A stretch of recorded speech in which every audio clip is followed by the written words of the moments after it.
What is going on, guys? Welcome to the video. So I just got my testosterone test results back, and in this video I'm going to share with you why and how I did the test, what the result was, and then go into detail about what I plan to do over the next 3 months to naturally increase my testosterone levels. So if this sounds interesting, stick around. So first, why did I do the test? Well, basically curiosity. I'm not experiencing any of the symptoms of low testosterone like fatigue or lack of concentration or even more serious side effects. I did this test because I haven't done a test like this before, and I've seen so many videos online about the benefits of having high levels of testosterone, testosterone replacement therapy, things like that. I was just interested to see what my levels were. However, now I've got the result, this is something that I now want to investigate further and see if implementing some of these techniques to naturally increase your testosterone actually work, and share my journey with you guys. How did I do the test? So I'm in the UK and I ordered a testosterone blood kit from Superdrug. It cost around £50, which is around $60. And they send you the entire kit in the post. You simply have to fill up a tube, send it back to them, they'll do the analysis and they'll email the results to you. Now, although it is a very simple test, it's not quite that straightforward. There's a lot of paperwork you have to fill out. You have to label tubes, you have to package things separately, and doing this with blood all over your hands and holes in the end of your fingers is easier said than done. So if I could give one tip, if you decide to do this, is make sure all the paperwork's filled out, all the labels are attached, everything's packaged correctly before you start taking the blood. That way, once you have collected enough blood, you can simply put it in the envelope, seal it, and send it off. So what was my result? My result said that I have 10.7 nanomoles per litre of testosterone in my blood. Or for my American friends, 308 nanograms per decilitre. Now, as a bit of background, I'm 30 years old. I weigh 74.5 kilos, or around 164 pounds, and have 16% body fat. I've also been on a calorie restriction as part of my diet for the last 4 to 5 months, and I know restricting calories can have an impact on your testosterone levels, so I wanted to share that with you guys now.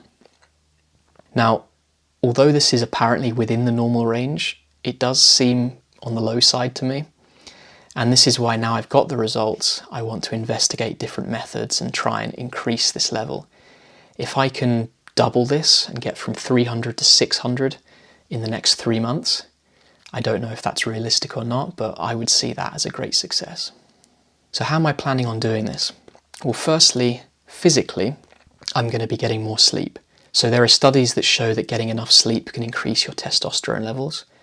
I normally get between 7 and 8 hours a night, but over the next 3 months I want to be a lot stricter, schedule out 9 hours each night, so that I definitely get my 8 hours even if I wake up and toss and turn during the night. I'm also going to slightly change how I work out and move away from a 10 to 12 rep range, more down to a 6 to 8 rep range, and therefore lift heavier. Again, there are studies that show that high intense, short burst exercises can increase your testosterone. Next, on the nutrition front, as I have been restricting calories for the last few months, I haven't really kept track of macronutrients. I've really just been concerned about calories and protein. I especially haven't been looking at vitamins and minerals and things like that in my diet. The plan over the next 3 months is to change this. So I've downloaded an app on my phone called Chronometer. I'm not affiliated with Chronometer, there's no bias here, but I did download this a few days ago, been playing around with it, and I think it could be quite useful. It's basically like MyFitnessPal or Fitbit in that it tracks your calories, but it also tracks vitamins and minerals very, very clearly. So when I'm planning out my food for the week, I can really try and hit each of these vitamins and minerals, and also make sure I'm getting enough fat in my diet as well, because testosterone is a hormone, hormones are fats, and if you're not getting enough fat in your diet, then this can impact your testosterone levels. So basically, I'm going to try and have some more eggs, more red meat, more milk, things like that. That way I still get my protein, but I also get fat as well. Now, I mentioned vitamins earlier. So supplements wise, I plan on taking an all-in-one supplement, just for a bit of everything. I also plan to take a specific vitamin D supplement because it's been shown that vitamin D has a big impact on your testosterone levels. And I'm probably going to start taking a fatty acid supplement as well, probably omega-3. I have looked at specific supplements which are supposed to increase your testosterone, like ashwagandha and tongat ali, but I'm not going to be doing that for this first month. I've read about some of the side effects that this can cause, and the idea of being emotionally numb doesn't really appeal to me. So I'm going to try these other things first. Maybe I'll introduce those month 2 or 3 if things aren't going too well. It's going to be interesting just seeing how changing my sleep, changing my exercise, changing my nutrition impacts me. Even if it doesn't impact my levels of testosterone, what other benefits could this bring? So I will document that for you guys.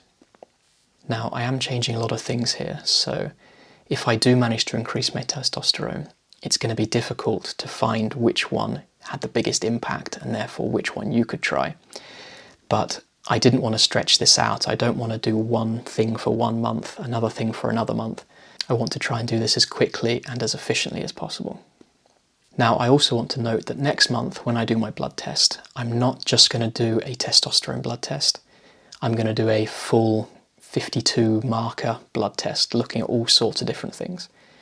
I'll be able to see estrogen levels and how that interplays with my testosterone levels. I'll be able to look at other things there as well.